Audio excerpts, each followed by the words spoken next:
വെറും 10 മിനിറ്റ് നമുക്ക് ചെയ്തെടുക്കാൻ പറ്റുന്ന ഒരു അടിപൊളി പുഡിങ്ങിൻ്റെ റെസിപ്പിയാണ് ഫ്ലോട്ടിംഗ് ഐലൻഡ് പുഡിങ് കേട്ടോ. അപ്പം നമുക്കിതിൽ കുറഞ്ഞ ഇൻഗ്രീഡിയൻസ് മതി, കുറഞ്ഞ ടൈമും മതി. അപ്പോൾ ഇതിലേക്ക് മുട്ട എടുത്തിട്ടുണ്ട്. 2 മുട്ട നമുക്കൊന്ന് എഗ് വൈറ്റും ആ ഒരു യോക്കും ഒന്ന് സെപ്പറേറ്റ് ചെയ്ത് മാറ്റാം. ഇനി ഒരു പാനിലേക്ക് 1 കപ്പ് പാല് 3 ടേബിൾ സ്പൂൺ പഞ്ചസാരയോട് ചേർത്തിട്ട് ചെറുതായിട്ടൊന്ന് ചൂടാക്കി എടുക്കാം കേട്ടോ, തിളച്ച് പോവല്ലേ.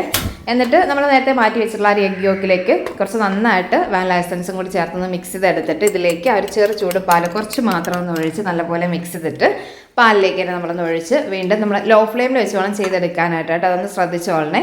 കണ്ടിന്യൂസ് ആയിട്ട് ഒന്ന് ഇളക്കി ഒന്ന് തിളപ്പിച്ചതായത് പോലെ ചെറുതായിട്ട് തിക്കായി കിട്ടും കേട്ടോ. ഈ ഒരു ടൈമിൽ മാറ്റി വയ്ക്കാം, ചൂടൊക്കെ ഒന്ന് മാറി തണുത്ത് വരട്ടെ. അപ്പോൾ ഇതാ ഈ ഒരു ഗ്യാസ് സ്റ്റവ് ഉണ്ടല്ലോ, ഞാനിപ്പോൾ ഈ അടുത്ത് വാങ്ങിയിട്ടുള്ളതാണ്. പോർട്ടബിൾ ഗ്യാസ് സ്റ്റവ് ആണ് കേട്ടോ, നല്ല യൂസ്ഫുള്ളാണ്.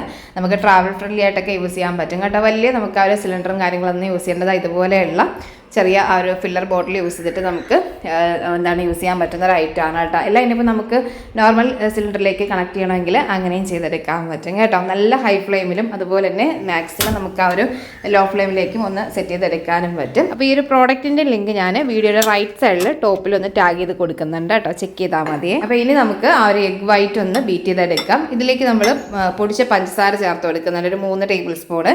എന്നിട്ട് ചെറുതായിട്ടൊന്ന് ബീറ്റായി വരുന്ന സമയത്ത് ഒരു 2 നുള്ള അളവിൽ സോഡാപ്പൊടി, ഒരു ബേക്കിംഗ് സോഡ ചേർത്ത് കൊടുക്കാം. കൂടെ തന്നെ വാനില എസൻസും കുറച്ച് നാരങ്ങാനീരും 1 ടീസ്പൂൺ വീതം ഒഴിച്ചു കൊടുക്കാം കേട്ടോ. എന്നിട്ട് നല്ലപോലെ ഒന്നുകൂടി ബീറ്റ് ചെയ്തിട്ട് ഈ ഒരു മിക്സ് നമ്മളൊന്ന് ബട്ടർ ഗ്രീസ് ചെയ്തൊരു ബൗളിലേക്ക് കൊടുക്കുന്നുണ്ട്. നല്ലപോലെ ഒന്ന് ലെവൽ ചെയ്തെടുക്കാം.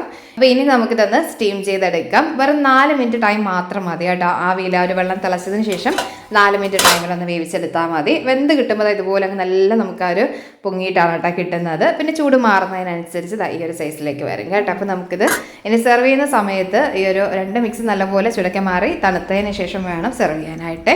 ആദ്യം നമുക്ക് ആ ഒരു പ്ലേറ്റിലേക്ക് ഇതുപോലെ നമ്മൾ നേരത്തെ എടുത്തിട്ടുള്ള ആ ഒരു മിൽക്കിൻ്റെ മിക്സാണ് കേട്ടോ കൊടുക്കുന്നത്. എന്നിട്ട് ഇതിലേക്ക് നമ്മൾ വേവിച്ചെടുത്തിട്ടുള്ള ആ ഒരു മെറങ്കി കൊടുക്കുന്നുണ്ട്.